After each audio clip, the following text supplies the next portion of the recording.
We are celebrating AANHPI Heritage all month long, and this morning is all about the noodle. We're checking out 3 different Asian cultures and their take on the comfort food. I'm here with chef and entrepreneur Esther Choi. Sam is holding it down with Chef Charles Chen, and Lara is there with Chef Jess Tom.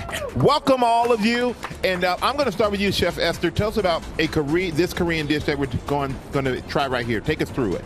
Okay, so this is japchae. So japchae is probably the most iconic Korean noodle dish. Okay. It's what the kings and queens used to eat. And it's so special to me because this is one of the first dishes my grandmother taught me how to make. It's made with glass noodles, some vegetables, and usually beef, but it can be made with seafood, any protein you want. So I'm just gonna dress this a little bit so you can taste it. But the dressing is usually made with soy sauce, sesame oil, some garlic, sugar, and then stir fried with the sweet potato noodles. So sweet potato noodles, how common is that in a Korean dish? It's pretty common.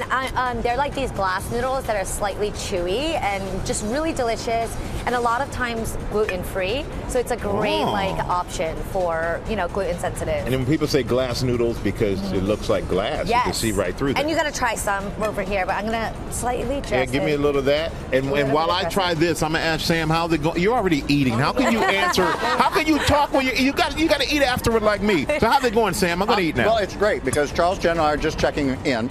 In LA, a lot of times, celebrity chef, but spent your time in New York? Yes. All right, while I swallow this, Charles, tell me, this is a dish that's inspired by it's a Taiwanese dish inspired by your grandmother. Yes, so this is my grandma's favorite dish to make every Saturday. It's this Taiwanese beef stew noodles. It's so flavorful. They're compact, different flavors.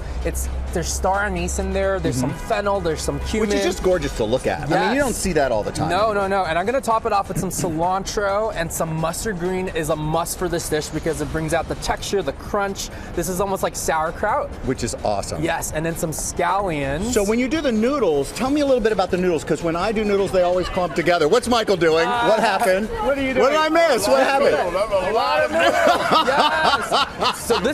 Yes. So this is whole wheat, 100% whole wheat noodles, and I have a tip. So when you're cooking this at home, cook it until it's al dente, and then shock it in cold water so it keeps the noodles from actually that'll sticking keep together. it from clumping together. Yeah.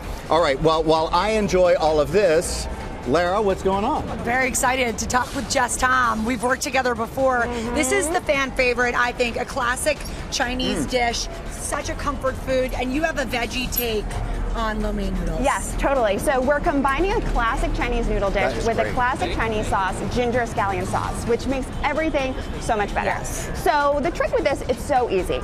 You mix the sauce, it's just like soy sauce, sesame oil, chili paste, done, that's easy. Then you saute your vegetables, done, that's easy. And you could just, whatever you have in the fridge, you can put in your noodle dish. It's so adaptable. Well, the question that I have is, what do you do if you can't find the noodles that you want? Like, I know you're pretty specific about your noodle choice. Yeah, well, you know what? Don't let perfect be the enemy of the good. Everything in here is so awesome.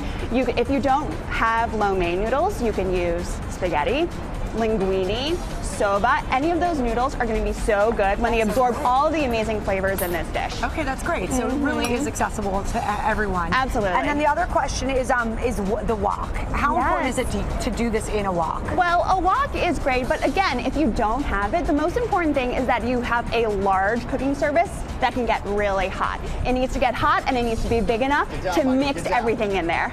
Yeah, agreed. I'm going to taste this.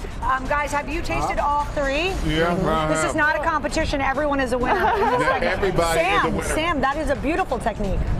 You've got to get down into the bowl, because if you don't, it's all over you, right? So you're really, Yeah, because I got to stretch before I eat, so I can get down that low. And everybody at home, this is really delicious. And you can get all these recipes. Just point your phone at the QR code on your screen, or go to our website, goodmorningamerica.com. Well, hey there, GMA fans. Robin Roberts here. Thanks for checking out our YouTube channel. Lots of great stuff here. So go on, click the subscribe button right over here to get more of awesome videos and content from GMA every day, anytime. We thank you for watching, and we'll see you in the morning on GMA.